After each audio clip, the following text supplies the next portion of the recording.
আসসালামু আলাইকুম প্রিয় শিক্ষার্থীরা, তোমাদের কি অবস্থা? তো আজকে আমি মূলত এসএসসি ফিজিক্সের একটা টপিক নিয়ে আলোচনা করব। আজকের টপিকের নাম হলো বিভব শক্তি।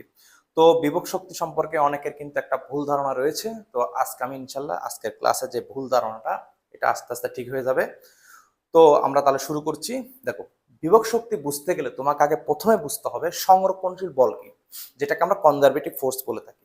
দেখো, সংরক্ষণশীল বল হলো যে বল দ্বারা তুমি কাজ করলে সেটি কোনো পথের উপর নির্ভর করবে না। ঠিক আছে, তুমি যে পথে যাও না কেন প্রত্যেকটা পথে কৃতকাজটা সমান হবে। যেমন আমি তোমাদের একটা উদাহরণ দিই। আমি ধরো এ থেকে সিতে যেতে যাচ্ছি। এখন তুমি ধরো এভাবে গেছো, আরেকজন ধরো এভাবে গেছে, আরেকজন ধরো এভাবে ঘুরে গেছে, আরেকজন ধরো এইভাবে পেঁচিয়ে সিতে আসছে। আমার কথা হলো তুমি যে পথে যাও না কেন বা তুমি সোজা যাও না কেন প্রত্যেকটা পথে কৃতকাজ সমান হবে যদি বলটা সংরক্ষণশীল বল হয়। আর এই সংরক্ষণশীল বলের বিরুদ্ধে গিয়ে আমরা যে কাজটা সম্পূর্ণ করি ওই কাজটাই বিভব শক্তি রূপে একটা বস্তুর মধ্যে সঞ্চিত থাকে বা জমা থাকে, যে সেজন্য এটাকে আমরা স্থিতিশক্তি বা সঞ্চিত শক্তিও বলে থাকি। ঠিক আছে, তো আজকে আমি মূলত এই বিভব শক্তিটা কিভাবে আসছে সেটা আমি দেখব। তোমাদের কাজ শক্তি ক্ষমতা এই অধ্যায়টিতে দুইটা বিভব শক্তি নিয়ে আলোচনা করা আছে। একটা হলো অভিকর্ষজ বিভব শক্তি, আর একটা হলো স্থিতিস্থাপক বিভব শক্তি। যেমন আমাদের বইতে অভিকর্ষজ বিভব শক্তিকে এভাবে লিখছে ভি ইকুয়াল টু mgh। ঠিক আছে, আর স্থিতিস্থাপক বিভব শক্তি যেটাকে ভি ইকুয়াল টু লিখছে হাফ কে এক্স স্কয়ার। ঠিক আছে, তো এখন ভি ইকুয়াল টু mgh টা কিভাবে আছে, আজকে আমি মূলত অভিকর্ষ বলটা নিয়ে কাজ করব। অর্থাৎ আমি আজকে প্রমাণ করব যে অভিকর্ষ বল আসলে সংরক্ষণশীল বল কিনা। তাহলে সংরক্ষণশীল বলের দুইটা বৈশিষ্ট্য আগে তোমাদেরকে বলি। সেটা হলো কি, সংরক্ষণশীল বল দ্বারা যদি কাজ করো সেক্ষেত্রে সেটি কোনো পথের উপর নির্ভর করবে না। তারপর সংরক্ষণশীল বল দ্বারা যদি কোনো কাজ করা হয় একটা বিন্দু থেকে কাজ করে আমি যখন পুনরায় সেই বিন্দুতে ফিরে আসবো মোট কৃত কাজটা শূন্য হবে। তো আমরা এখন প্রমাণ করতে যাচ্ছি অভিকর্ষ বল আসলেই সংরক্ষণশীল বল কিনা, সেটা আমরা এখন প্রমাণ করব। ঠিক আছে, তাহলে একটু সবাই খেয়াল করো এবং অভিকর্ষ বলের যে সূত্রটা এটা কিভাবে আছে সেটা আমরা এখন দেখে নিব। ওকে, প্রথমে আমরা একটা ত্রিভুজ অঙ্কন করি। এই ধরো এটার নাম দিব আমি এ বি সি। তুমি ধরো এ বিন্দু থেকে একটা বস্তুকে সি বিন্দুতে নিতে আসছো। এ থেকে সি এর ডিস্টেন্সটা এটাকে আমি এক্স ধরে নিলাম, এ থেকে বি এর ডিস্টেন্স এটাকে ডি ধরলাম, আর বি থেকে সি হলো তোমার এইচ, আর মধ্যবর্তী কোণ ধরে নিলাম থিটা। বাস, তোমার টার্গেট কি বস্তুটাকে এ থেকে সিতে নিয়ে যাওয়া। এখন তুমি এ থেকে সিতে বিভিন্নভাবে নিয়ে যেতে পারো। একটা হলো সরাসরি এসি, আর একটা হলো এ থেকে বি হয়ে তারপরে সিতে, এ বি প্লাস বিসি। এখন আমি দেখব অভিকর্ষ বল দ্বারা আমার প্রত্যেকটা ক্ষেত্রে কৃতকাজটা সমান কিনা সেটা আমরা এখন প্রমাণ করে দেখব। ঠিক আছে, তাহলে শুরু করছি। তো এখন অভিকর্ষ বল সবসময় কোথায় কাজ করে, নিচের দিকে, নিচের দিকে ক্রিয়াশীল থাকে। এখন তোমরা দেখি বলতো এই যে অভিকর্ষ বল আর এই যে সরণ এসি এদের মধ্যবর্তী কোণটা কত? এদের মধ্যবর্তী কোণটা অবশ্যই তোমার কত, 90 ডিগ্রি প্লাস থিটা, কারণ এতটুকু 90 ডিগ্রি আর উপর অংশটুকু থিটা, 90 ডিগ্রি প্লাস থিটা। তাহলে আমরা একটু বের করি ডাব্লিউএসি মানে এসি বরাবর কৃতকাজটা একটু বের করি। আমাদের কৃতকাজের ফর্মুলাটা কি, এফএস কস থিটা।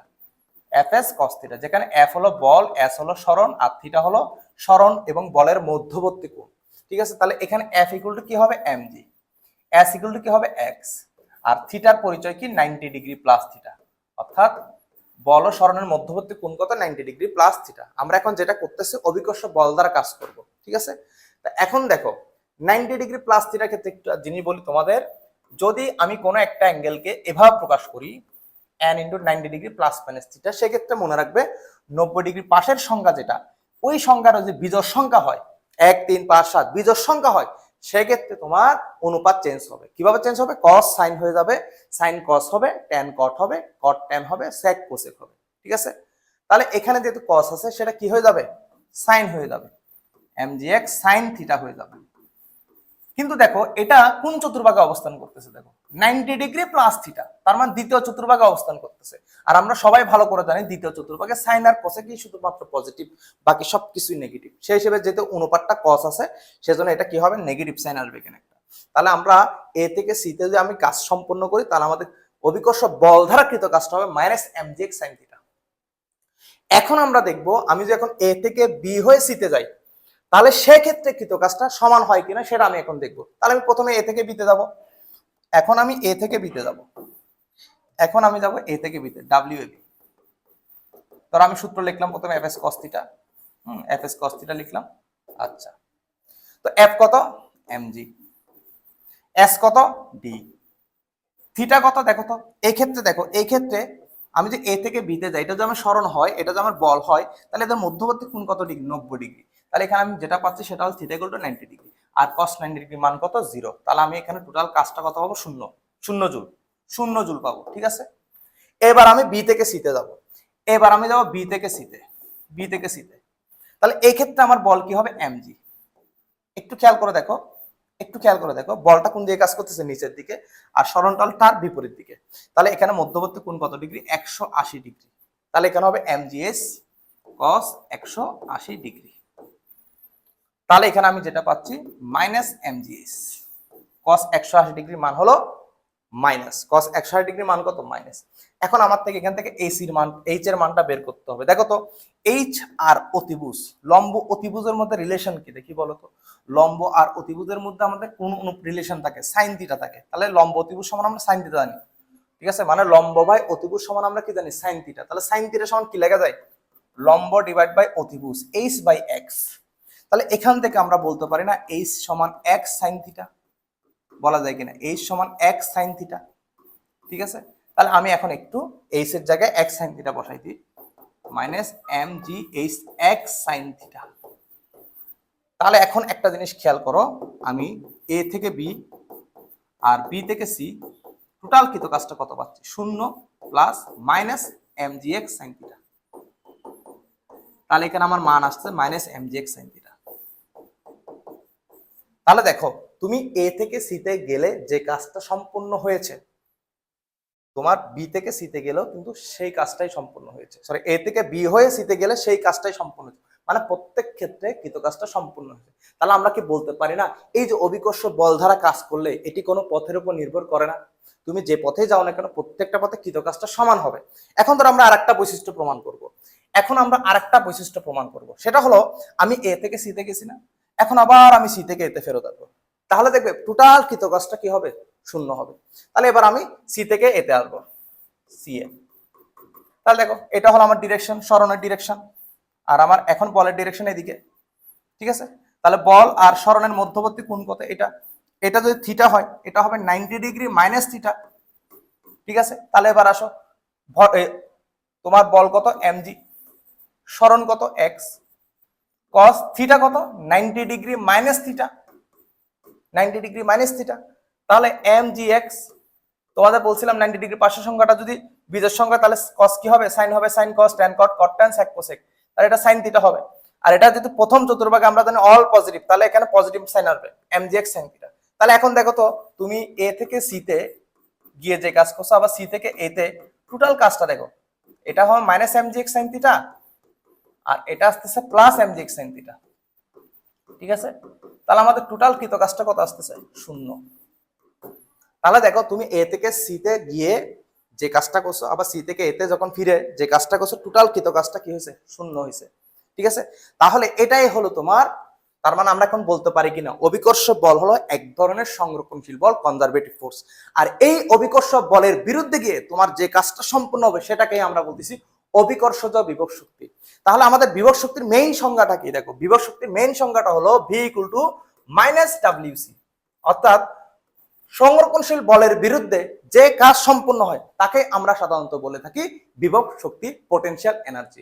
সব ক্ষেত্রে কিন্তু বিভব শক্তি পাওয়া যায় না। যেমন ঘর্ষণ বলের ক্ষেত্রে তুমি বিভব শক্তি পাবে না, ঘর্ষণ বলের ক্ষেত্রে সেটা বিভব শক্তি পাওয়া যাবে না। কারণ দেখো, ঘর্ষণ বল দ্বারা তুমি যদি কোনো কাজ করো, সেই ক্ষেত্রে দেখবে তোমার যেতে আসতে টোটাল কৃত কাজটা কিরকম হচ্ছে। আচ্ছা, আমি একটু তোমার দেখাই। ধরো এ থেকে বি তে তুমি যাচ্ছ, সরণ কত, এক্স। এখন ঘর্ষণ বল সবসময় কি করে, তোমার গতির বিরুদ্ধে কাজ করে সবসময়। তুমি যেদিকে যেতে চাও তার বিরুদ্ধে সবসময় কাজ করবে। তা তুমি এ থেকে বিতে যেতে গেলে তোমার এ থেকে তার বিপরীত দিকে কাজ করবে। ধরো তুমি এ থেকে বিতে যাচ্ছ, তাহলে ঘর্ষণ বল বিপরীত দিকে কাজ করতেছে, এফ কে, কাইনেটিক ফ্রিকশন, আর এটা হলো এক্স। তাহলে আমাদের এখানে কৃত কাজ কি হবে, এ বি বরাবর কৃত কাজ কি হবে, এফ কে এক্স কস কত ডিগ্রি, 180। কারণ ঘর্ষণ বল সব সময় গতির বিরুদ্ধে, তুমি যেদিকে যাবে তার বিরুদ্ধে কাজ করবে। ঠিক আছে, তার দিক যদি পরস্পর বিপরীত হয়, সেক্ষেত্রে অ্যাঙ্গেল হবে 180 ডিগ্রি। তাহলে আমি এখানে মাইনাস এফ কে এক্স পাচ্ছি। ঠিক আছে, এবার ধরো তুমি বি থেকে এতে আসতে চাচ্ছ, বি থেকে এতে, তো বি থেকে এতে যদি আসতে চাও, এখন তোমার ঘর্ষণ বল তোমার বি থেকে বিপরীত দিকে কাজ করবে। এখন সেম ভাবে কি হবে, এফ কে এক্স কস 180 ডিগ্রি, তুমি যে পথেই যাও না কেন ঘর্ষণ বল সবসময় তোমার বিরুদ্ধে কাজ করবে। ঠিক আছে, তাহলে এখানে আমি পাচ্ছি মাইনাস এফ কে এক্স। এখন দুইটা যদি যোগ করো মাইনাস 2 f(x), তাহলে এই ক্ষেত্রে কিন্তু আমাদের কৃত কাজ শূন্য হয় নাই, তার মানে ঘর্ষণ বল দ্বারা যদি আমরা কোনো কাজ সম্পন্ন সেটা বিভব শক্তি হবে না। তাহলে বিভব শক্তি কোন ক্ষেত্রে হয়, সংরক্ষণশীল বলের ক্ষেত্রে হয়। সংরক্ষণশীল বলের বিরুদ্ধে যে কাজটা সম্পন্ন সেটাকে আমরা কি বলে থাকি, বিভব শক্তি বলে থাকি। এখন এমজিএসটা কিভাবে আসছে তোমাদেরকে একটু দেখাই। দেখো এমজিএসটা কিভাবে আসছে, দেখো তুমি কোনো একটা বস্তুকে এই যে উপরে তুলতেছো, হ্যাঁ, এখন বস্তুটার ভর কত, বস্তুটার ভর হলো এম, বস্তুটার ভর এম, তুমি এ থেকে বি তে তুলতেছো, ঠিক আছে, এই উচ্চতায় তুলতেছো। এখন অভিকর্ষ বল কোন দিকে কাজ করে, নিচের দিকে। তো এ থেকে বি তে তুলতে অভিকর্ষ বল দ্বারা কৃত কাজটা কত সেটা একটু আমরা বের করি। ডাব্লিউসি, অভিকর্ষ বল দ্বারা কৃত কাজটা হলো কি, সংরক্ষণশীল বল দ্বারা কৃত কাজ, ডাব্লিউসি আমরা বের করি। আচ্ছা, তো অভিকর্ষ বলটা কোন দিকে কাজ করে, নিচের দিকে এমজি, আর সরণ কোন দিকে, উপরের দিকে এইচ। তাহলে আমাদের এমজি তারপর এইচ কস কত ডিগ্রি, 180 ডিগ্রি। বল ও সরণের মধ্যবর্তী কোণ কত, 180 ডিগ্রি। তাহলে আমি এখানে পাচ্ছি মাইনাস এমজিএইচ। তাহলে সংরক্ষণশীল বল দ্বারা কৃত কাজ কত, মাইনাস এমজিএইচ। এবার আসো ভি, ভি সমান আমরা জানি মাইনাস ডাব্লিউসি। তাহলে এখানে একটা মাইনাস আছে, আবার মাইনাস এমজিএইচ, তাহলে এই মাইনাস আছে কি, প্লাস এমজিএইচ। তাহলে এই যে সংরক্ষণশীল বলের বিরুদ্ধে গিয়ে তুমি যে কাজটা করতেছো সেটাই বিভব শক্তি। তার মানে আমার দ্বারা যা কৃত কাজ, আমার দ্বারা যে কৃত কাজটা, এটাই বিভব শক্তি। কারণ এই বস্তুটাকে তো আর অভিকর্ষ বল তুলতেছে না, তুমি তুলতেছো। কার বিরুদ্ধে কে তুলছো, অভিকর্ষ বলের বিরুদ্ধে কে তুলছো। আর অভিকর্ষ বল কোন ধরনের বল, সংরক্ষণশীল বল। তাহলে এর বিরুদ্ধে তুমি যে কাজটা করছো, কারণ দেখো তোমার বল কিন্তু সরণের দিকে, সেজন্য কাজটা পজিটিভ আসছে। আর অভিকর্ষ বলের ক্ষেত্রে দেখা যাচ্ছে অভিকর্ষ বল যেদিকে কাজ করতেছে, সরণ তার বিপরীত দিকে কাজ করছে, সেজন্য নেগেটিভ কাজ। তাহলে অভিকর্ষ বল দ্বারা কৃত কাজটা হচ্ছে ঋণাত্মক কাজ, আর অভিকর্ষ বলের বিরুদ্ধে কাজটা হলো ধনাত্মক কাজ। অর্থাৎ আমি যে কাজটা করতেছি সেটা কি কাজ, ধনাত্মক কাজ করতেছি, প্লাস এমজিএস। ঠিক আছে, তো এখন তাহলে আমরা বিভব শক্তি কত পেলাম, এমজিএস পেলাম। ঠিক আছে, বোঝা গেছে কিনা, এটাই হলো মোটামুটি বিভব শক্তির কনসেপ্ট। ঠিক আছে, তো তোমরা এরকম যদি আরো কিছু কনফিউশন টপিক থাকে তোমরা কমেন্ট সেকশনে জানাতে পারো, ওই টপিক নিয়ে আমি ইনশাল্লাহ ভিডিও বানাবো। আর একটা কথা সর্বশেষ বলে দিচ্ছি, তোমাদের সামনে জুলাই মাসে, জুলাইয়ের দিকে কিন্তু আমাদের দুইটা কোর্স লঞ্চ হবে। একটা হলো কেমিস্ট্রির উপর, একটা হলো ফিজিক্সের উপর। কোর্সের নাম হলো টপিক অ্যানালাইসিস কোর্স। এই কোর্সের মূল বৈশিষ্ট্যটাকে একটু বলে দিচ্ছি। মূল বৈশিষ্ট্য হলো, সাধারণত দেখা যায় ম্যাক্সিমাম জায়গায় প্রথমে বেসিক পড়ায়, তারপরে সিকিউ, তারপরে এমসিকিউ। আমরা এভাবে যাব না। আমরা একটা অধ্যায়ের যে টপিকগুলো, প্রত্যেকটা টপিকের বেসিক থাকবে, তারপর সূত্র অ্যানালাইসিস থাকবে, ওই টপিকের উপর কি কি প্রশ্ন হতে পারে সেগুলো থাকবে, কি কি সিকিউ হতে পারে, কি কি এমসিকিউ হতে পারে, মোটামুটি ওই টপিকটাকে অ্যানালাইসিস করবে। তার মানে ওই টপিক জনিত কোনো আর তোমার সমস্যা থাকবে না। এভাবে তুমি যদি প্রত্যেকটা টপিক ধরে ধরে তুমি যদি পড়ো, তাহলে দেখবে তোমার আর কোনো সমস্যা থাকতেছে না।